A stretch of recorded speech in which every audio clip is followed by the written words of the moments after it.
So the one rule, again, always just the shut up and listen. That's always a good one. But the one rule, and I've been asked this question over the years, and I've changed it lately. My number one rule to anyone going into business is understanding that the government is not your friend. The government is your enemy. The government does not want you to succeed. They don't want to see you succeed. They have no interest in your success. They have interest in dotting your I's and crossing your T's. This comes from, yes, of course, personal experience. And again, I've bought and sold businesses across car washes, gas stations, convenience stores, development companies, operating companies, trucking companies, investment companies, woodworking companies, you name it. So all kinds of things that have interacted with the government. And across the board, the government is an absolute impediment to any entrepreneur.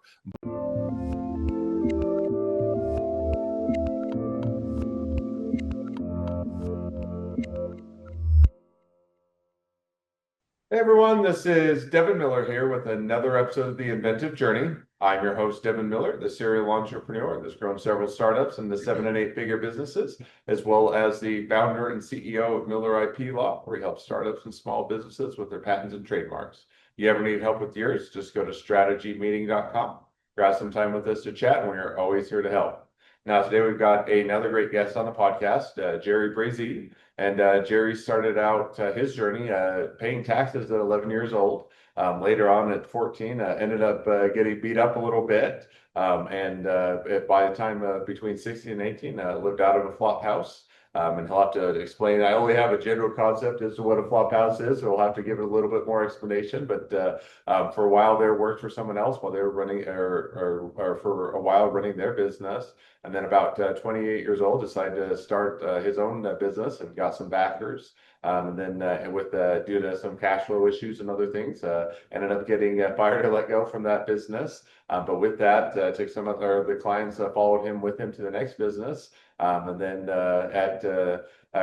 his 30s, I think became a millionaire, got married and had some kids. 52, got older and unhealthy and almost died a few times. And so decided to change his life, get healthier, and has built several businesses along the way of doing that, both so with some successes and failures. So with that much as an introduction, welcome on the podcast, Jerry. I appreciate it, Devin. Thank you. Happy to be here. Absolutely excited to have you on. So I just gave a quick overview to a much longer journey, but why don't we rewind and unpack that a little bit and tell us a little bit about how your journey got started paying taxes at 11. Well, the thing about my story that I want everybody to know, and typically how I start when I explain where I came from and how I've gotten where I am at 56 years old. I am who I am because of where I come from, but also in spite of it. And so both things can be true at the same time. So many times, particularly if you come from a tough background, we tend to look at that tough background and the reasons why we don't succeed as adults is because of these things that happened to us when we were kids. And I never fell into that trap. And I always say kind of the tough life that I had growing up, I learned things from surviving that tough life. Now, nobody wants to go through it, but I learned things by surviving that tough life that I use today. So I am who I am because of that. But then escaping generational institutions. Yeah, let's before we get too far into it, let's go. So absolutely focused on the journey. So want to or not, let's dive into it. So let's rewind. Let's start from the beginning of the journey and kind of walk us through, kind of picking up the journey as you got started. Yeah. So as I going through that childhood, that journey for me was I have 8 brothers and sisters. There was 9 of us. My mother had 6 kids when she was 23 years old. 7 years later, they had me. Now, appreciate my mother brought home a brand new infant, and she had a 1, 2, 3, 4, and 5-year-old. 6 kids in total at home by herself. Slept every other day for a decade. That was kind of what I got to watch, because 7 years later, then I came along, and they didn't want me to have did not want me to be an only child. So I have a little brother and a little sister. So we're kind of born into this, again, generational institutional poverty where you're fighting for every scrap. And then I have older brothers and sisters that are so much older than me that, my little brother and I ended up stealing food on the regular just to survive and to eat. And, so we learned the game really early about about how to negotiate and how to manipulate and how to make things happen for yourselves, playing these little con games in order to steal from these different places, primarily Safeway stores and things of that nature. And so that was kind of my childhood doing those things. I got a job at 11 years old. A local restaurateur hired me to wash dishes on Saturday and Sunday. And I actually paid taxes as an 11-year-old, have paid taxes every year since. That was a long time ago. But that was kind of the beginning. The first meal I ever ate out, I bought for myself. And in fact, I got a meal. I remember very clearly at 11 years old, I got a meal for free at the end of the day. And I thought I would have worked, forget about the paycheck. I would have worked all day to have that meal. Went on to, my next job was International House of Pancakes as a 12-year-old doing the same thing, but they paid me more money doing that than at the little restaurant. And from then on started my entrepreneurial journey. At 14 years old, I went blind in my right eye. My sister, who was 7 years older than me, my next oldest sister, kind of like my mother, she raised me. She died on her 21st birthday. And I was, kind of left to my own devices, as kids like me were really latchkey kids. My little brother was 22 months younger than me, and he and I were thick as thieves. And so you're kind of climbing your way out of that. And I had an epiphany that happened to me at 14 that changed my life. I had taken some money out of the bank. I had a bank card, which was a big deal in the early 80s for anybody that had that. And I took all the money I had out. I had to leave $5 in. So I had $80. I took it out. Well, I wasn't paying attention. And a group of guys got me, stole it from me, beat the living tar out of me, and left me underneath a bus stop to die. Broke 2 ribs, broke my nose, eyes were black. I wake up, I take a couple of buses to get home, and I'm walking home, and an epiphany hit me. Portland, Oregon. I go back once a month. I have business there. I live in Tennessee now. And this epiphany that just came out of nowhere was a voice. And this voice said to me at 14 years old, beaten down the way that I was, the voice was outside of my body. And it said, everything is your fault. Take responsibility for everything you do. It's very simple. I turned my head because I thought the duplex right next to me, somebody was yelling at me out the window. And I thought, what a strange thing to say. Now, again, in that state, I was in a pretty tough spot. But I remembered that at 14 years old, after having that tough year that I had before me, kind of the life I had come from, I remembered that. I didn't hockey stick out of it, but really that was the genesis to how I would then go on to achieve and do the things that I did. Is I always had that in the back of my head that no one's going to help me and everything is your fault. And of course, I argued with this voice that I heard, like it was going to answer me back, that how can that be true? Nothing's my fault. I'm just a kid going through life. Again, call it Confucius or God or Jiminy Cricket, whatever you want to call it. I heard that voice loud and clear, and I've told this story many times. As I went through life, 17 years old, I was living with hookers and heroin addicts in a $25 a week flop house. I've been shot, stabbed, and again, beaten multiple times within an inch of my life. I've seen multiple murders, my friend's suicide right in front of me. I just had a very, very difficult upbringing. I didn't know it at the time, right? Because everybody around me had a difficult upbringing too. We kind of, when you grow up that way, my family was all the same way. My extended family was all the same way. It's all you know. And when you're poor, you just don't know that you're poor. And so then when I was 20 years old, I read an article about a mortgage. I didn't know what a mortgage was, and that you should get a mortgage. And so I bought a house. I'd always had a job, so I was responsible that way, and I bought a house. 20 years old, I paid 12.5% interest on an $82,000 house. I didn't know what an interest rate was. So I didn't know what a mortgage rate was, and I didn't know what an interest rate was. But I knew I had to buy a house. So I went out and bought a house. Got another job, ended up running a company for a person, ran that company from $1 million to $5 million operationally. What was that? What was that company, or what was it directed towards? It was a transportation company. So they brought me into dispatch. And this is a big part of my entrepreneurial journey and the ability to negotiate and sacrifice to get those things that I wanted. I started out as a driver, because I thought, that's something I can do. And after 6-7 months, I figured out the dispatcher had no idea what they were doing. And these are old school dispatching, foot pedal, calling stuff out. There's no technology for the most part in these days. And so I went to the owner and I said, hey, I think I can do a better job than your dispatcher is doing. Oh, she's giving me a bad time. And I said, no, listen, I'll do it for $10 an hour. I'm guessing you're paying her $40,000 a year. I'll do it for $10 an hour for 6 months. Now, this is a 10-hour grueling job, but I didn't know. I was young. I said, give me $10 an hour. I'll do it for 6 months. If at the end of 6 months I'm not doing the job you want, you fire me. You got nothing to lose. You pay me $10 an hour. You save the money. But if I do a good job for you, then of course you let me keep the job and you give me her salary. Now her salary turned out to be 42 grand. I can't tell you how much 42 grand was to a 27 or to a 22-year-old Jerry, circa whatever year, I can't do the math real quick, 1993, give or take. And so what ended up happening was, the end of 6 months, not only did I do a better job, I grew that company from $1 million to $5 million for her. And of course, I got the job. And at the end, somebody came to me at 28 years old and said, hey, Jerry, I had started some dispatch and we had brought in some systems that I had helped implement and some very rudimentary software that I had helped another company design that we used to dispatch as computers were really starting to become mainstream. And so it got me some reputation in the Northwest, and a group came down from Seattle and said, we want to use you as the front man on a new company. Here's a prospectus. Here is a P&L. I had no idea what I was looking at. I had never seen these things before. I had no idea. And so I had to learn what that was. And it was the second epiphany of my life, because I said, sitting at that office, at that desk, I just had a 6-month-old son. I had the dream job as far as I was concerned. And I was sitting here, though, and I was looking at something that I didn't understand. I was running this huge crew. Everyone listened to me. I had knowledge. People were coming to me. I was really hot stuff. And I had an epiphany that said, shut up and listen. It wasn't a voice outside my head. It wasn't beaten to a pulp, walking home. But it was shut up and listen. And I got it right there at 28. I think large part of it is because my first child had just been born. My son, Tristan, was at home.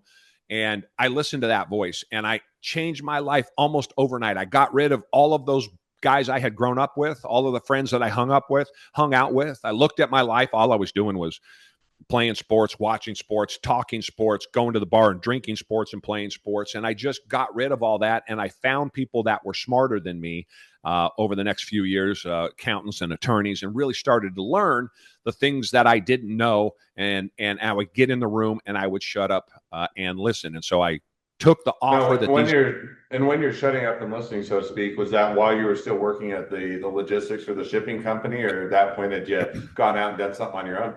No, it was sitting in that desk, reading that pro forma, looking at those P&Ls and saying, I don't know what I'm looking at. Shut up and listen. I listened to that and I took the deal. And so as my shut up and listen journey really began after that, when I went out and did this thing that I was really uncomfortable about, because they're asking me to do operations. I'm good. Sales, I'm fine. But you ask me about other things like paperwork and cash flow and those sorts of things. I don't know anything about that. So I took their deal. They were the money. I was the front. It was my first experience as an entrepreneur, kind of from that perspective, and found locations and all of those things. And I grew that company $3 million in the first year. They didn't have the money for this thing called cash flow, that I had no idea what that was. And they came in on the anniversary of my first year after I'd grown it to 100 employees and $3 million a year, and they fired me. And so I sat back, and now I had some experience. I had some idea of how the world worked. I wasn't an expert, but I had a good idea how the world worked. And so I stepped back, looked at everything, went and incorporated or put together an LLC for myself, figured out what that was all about. And then I went to my 6 largest customers, banks and title companies, some of which were paying, five figures a month. And I said, I'm starting a new business. I just moved you to this business, but I need to move you to another business now. And here's exactly why. And they're like, God, Jerry, again, we just did this. And I said, well, I'm not done. This was on 6 meetings in a row on one day, as a matter of fact. I said, I'm not done. I got one other thing. I need you to prepay me because I don't have any money. And I got all 6 companies to prepay me. Now, to anyone listening to this, that sounds preposterous, but a 29-year-old Jerry, having gone through the life that he had gone through to that point and being sitting there with nothing, now left with nothing, fired from this company that he had grown, I got nothing to lose, right? I mean, the only answer to a question never asked is no. And so I went at it with my eyes open going, I don't know why they wouldn't do it. The worst thing is they throw me out, and I had a lunch. I went 6 for 6. My reputation was such that they went with me again. And some of those guys are my customers now. We're coming up on 30 years in business with that company. And so that was kind of the genesis of my entrepreneurial journey. No, that's awesome. So now you go out, you get the six largest customers, you're able to show success, you're able to do that. Now, as you're continuing to build a team, kind of walk us through. So what I guess what period of time, or when did you initially branch out or pursue your own thing? Kind of what period of time was it?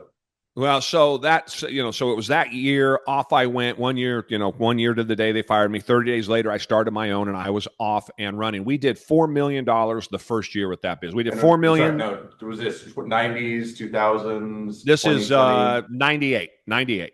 98. So 99, we did $4 million. And then 2001, 2, we were doing $14 million in revenue a year by 2002. And so then we were humming. The problem was I wasn't making any money. So no matter how much revenue I added, I couldn't make any money. So I had to learn another lesson. I had to learn how to make money. Again, I have no education. I come from a zero background. And so I had to figure out not only this cash flow thing, but also how to make money. Selling was easy. Like I say, anybody can sell. Selling profitably, that's the difficult job. So you got to learn how to sell profitably. And in that business, you have to stack work on top of each other. So you need 3 customers to make one run work. Each customer pays, their fair share or their share of a third to make it happen. I didn't understand exactly how all that played out. And so I had to figure that out. So I ended up cutting that company back to $8 million a year just so I could get my hands around it, right? I had to make really drastic decisions because I couldn't get my hands around it. One customer, Staples, was costing me about 80% of my workers' comp claims. I had to figure that out. So that customer had to go. They were spending $100,000 a month with me. And I had to kick them to the curb, get the company back to $8 million where I could get my hands around it. And then it really took off. And again, that company's still in business today. COVID almost got it, but it didn't. And it's still up and operating. And then from there, post that time, let's say the 2003, 4, 5, that's when the business really started to take off. And I really started to branch out at that point. No, that makes sense. Now, along that, I think the other thing that you mentioned that kind of played into part of the journey is, you got unhealthy at a period of time or had health issues. I can't remember which, you'll have to clarify, and, almost died a few times and had to make that adjustment or shift along the way, but maybe walk us through how that played out as well. So, again, my background is one, we'll use the word that is used today, is this traumatic background. So I don't really view it that way. As I said, I view it as that's just where I come from. And so it built up in me kind of an ability to survive things that most people, I suppose, would probably fold the towel in on. I had a job at 19 years old. I was on the second story on a forklift, helped loading a bunch of stuff into a big garbage bin, and it fell off the forklift with me in it. This dumpster, and the dumpster flipped, the strap broke, dumped me on my back onto the cement, and the dumpster came down and hit me right on my belt, and it broke my back. I had surgery, 17 altogether, addicted to opioids for 22, 23 years, pain down my left leg. I couldn't walk, I just couldn't walk, barely. And so I'm fighting through all of this at the same time. At 38 years old, I have another health issue, a growth in my heart I was born with. I didn't know about it. It comes out of nowhere, and it slows you down. So then you start putting on weight. And so I have all of these things kind of working against me. But I never looked at it that way. I just looked at it as, it's just another thing that's got to be dealt with. It's another pressure that you have to deal with while I'm buying and selling, I don't know, a dozen businesses over the last 30 years. And those companies have generated hundreds of millions of dollars in revenue. While I'm dealing with that, I have all of this going on in the background. And so really from that perspective, that story is just about perseverance. But it's like when you're poor as a child, you don't realize that you're poor. And when you grow up with all of these, again, these traumatic things and this pain and all of that, and the decades start to turn, you really don't notice that you're in pain, or you don't notice that you have these things because you kind of incorporate it into how you work. It all culminated. I was 310 pounds in November of 21, laying in a hospital bed, down 4 pints of blood, of which they had no idea why. And really came to the realization that I needed to do something about my life. So since then, I've gotten rid of almost all of those things. I'm down 100 pounds. I've never been in better shape at 56 years old than I have. I'm stronger than I have ever been. And part of that kind of revolution for me coming back has been that I got my health right. And really everything, business, life, I've been married for 30 years. I got 3 great kids, has flowed downstream of me getting my life back via my health. No, that sounds like quite the journey. So now you've gone through all of that. You touched on a little bit, but kind of walk me through or where or kind of catch me up where things at today, and kind of as a follow-on two-part question to that, where do you kind of see the next 6 to 12 months headed for you? Yeah, so I'm not a retiring guy. I'm going to work. So I love to work. I always say all the time to potential entrepreneurs, I am not the guy to come to follow your passion and do any of that. I think that's all BS. I think I always say on my videos, opportunities are everywhere. You got to go get them. So I've made money on all of the money I've generated and all of the things that I've done. Every dime I've ever made, I've never made money doing anything I loved. I've made money I'm good at on doing things I'm good at and that I can sell to somebody else. So then I can take that money and go follow my passions. And so for me, I love to work and that is really what drives me. And so I still have a transportation company that I'm running. I have a 38 lot subdivision I'm just breaking ground on. In fact, this week, that'll turn into then building out 38 houses up in Portland, Oregon. And that's going to keep me up. I live in Tennessee now. That's going to keep me going up there for 3 or 4 years until I get that sold out. And then I'll be done with business out there for the most part. When I was starting those businesses at 29, I was 30 years old. An old guy had done a cold call on me, came in and sat down at my desk and said, "Hey, Jerry, I represent a peer-to-peer group and I want you to come join it." I said, there's an article in the newspaper about me. So he reached out and sat down and I explained I didn't know what a peer-to-peer group was. And he said, this is what a peer-to-peer group is. And you're a young entrepreneur. You're doing really well, lots of revenue. But what you don't know is costing you money. And again, here I am. Who's this old man? I'm 30 years old. I've done all these things. And he says, this peer-to-peer group. And I was like, I have no time. I mean, I didn't pay myself for the first almost 4 years in business. I'm doing millions of dollars, but there's not enough money to pay me. I'm refereeing basketball games at night to pay the bills. So I told him, man, I don't have time for 5 hours one day a month. And he's like, no, you don't have time not to. And it was like $700 a month. And I was like, I don't have the money to spend $700 a month to go to this thing I don't have time to. And he's like, no, you can't afford not to. You don't understand what you're missing. He was a Fortune 500 CEO. And boy, was he right. So I joined this group, and that group, which was everybody was in their 50s at the time. And I just sat back, shut it up, and listened for the first 2.5 years. And you go around the table and everybody talks about their business. And then you go back and forth and you kind of get the wisdom of the crowds. And so that group I was in for 20 years, we still get together one time a year. Some of the guys are in their 80s now, but they all taught me how to run my business. And many times I didn't listen. They helped me get through the problems where I didn't listen, went the wrong way and got in trouble. They helped me bring me back almost like a board. I tell you that because one of the things I just started is a company called the Kronos Group. It's always been in my head to start a peer-to-peer group and just lead one myself. I've got all these other businesses and no time. And finally, my mother, who's 87 years old, gave me a bad time at Christmas and said, "You've been talking about that forever. Shut up or quit talking about it. Or, shut up and quit talking about it or go do it." And so one of the things I see going forward, I'm just putting my first group together for this company. I called it the Kronos Group. Kronos was the god of time. And I thought as an entrepreneur, we never have enough of that.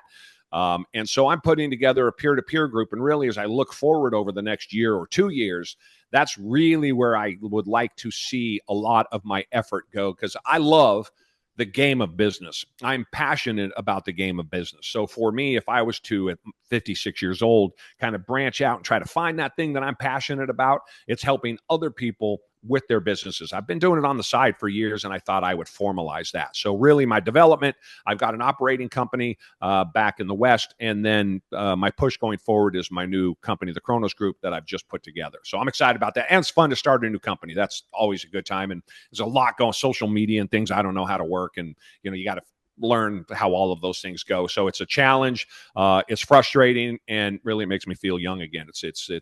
I'm having a good time with it. Well, awesome. Well, sounds like a lot of exciting things going on, a lot of good opportunities, and a lot of fun yet ahead. So, sounds like a great direction to be headed in.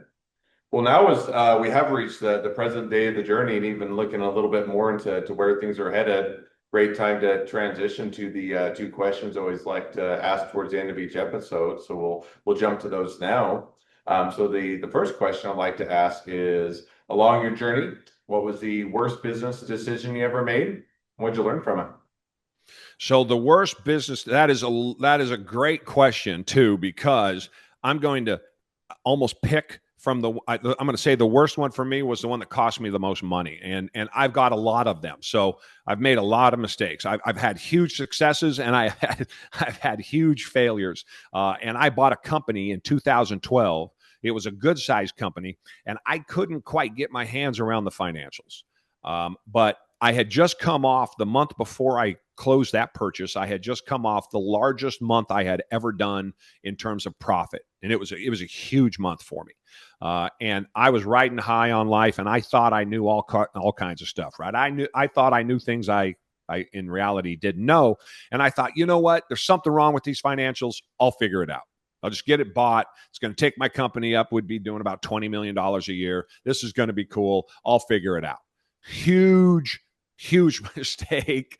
One that I regret now. Took me about 7 years to dig out of that nightmare. And I never had another month like the month I did the month before, I should say, even to date. And realistically, that probably cost me $4 or $5 million, I would guess, somewhere in there. So the pain and agony and all the BS of having to put up with it and deal with it, and ultimately get rid of it, and lawsuits and fighting back and forth and attorneys and all of those things that come from one of those deals, all because, and the money that I lost, forget about the impact on the business, all because I thought I knew what I was talking about. I got away from that shut up and listen program. My head got too big, and I dove where I probably should have walked away.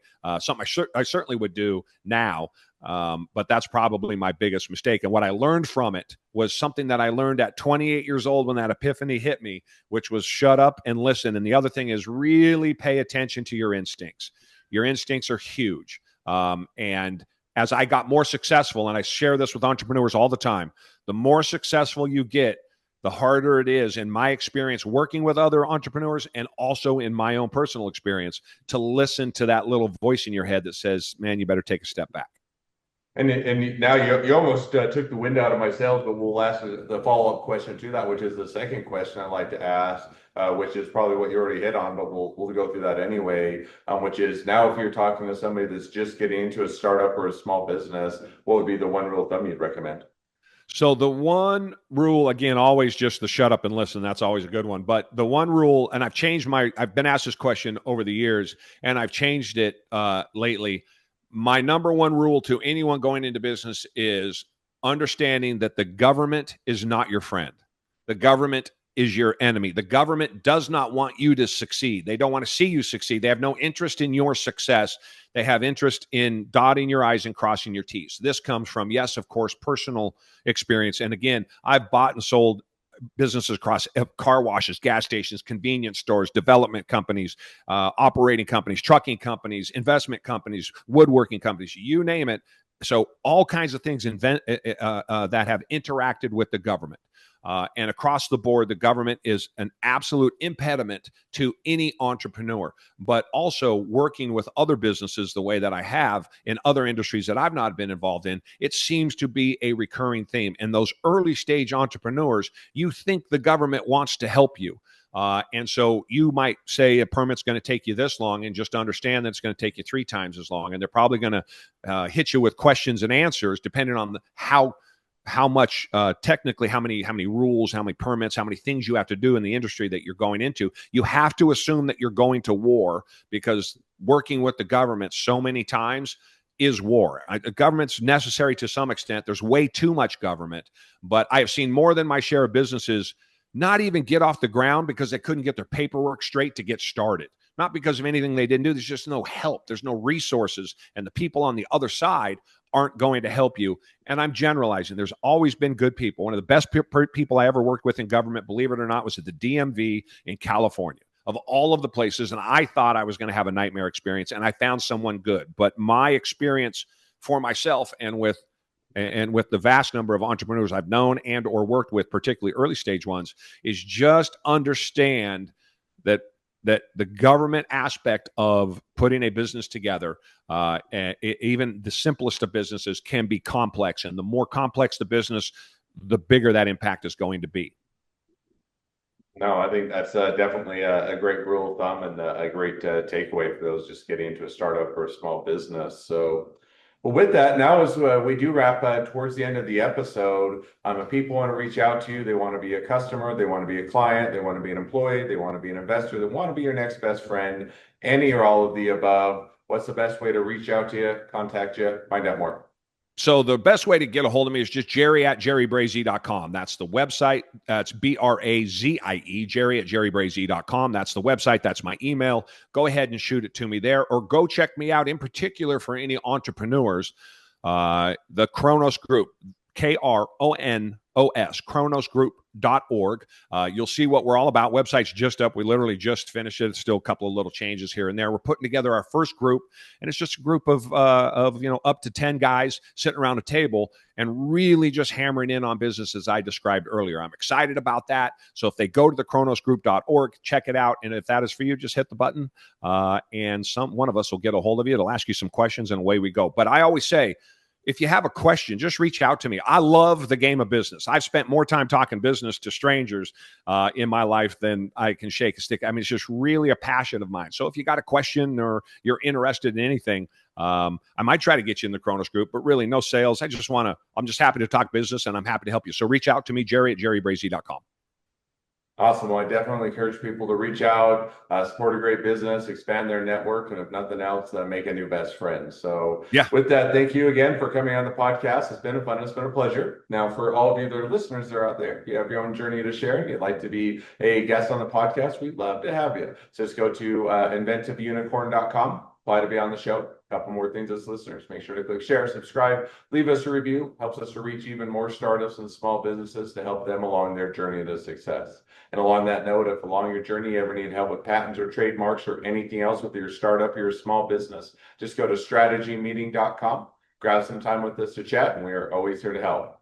Well, thank you again, Jared, for coming on the podcast, and wish the next leg of your journey even better than the last. Appreciate it. Thanks, Devin.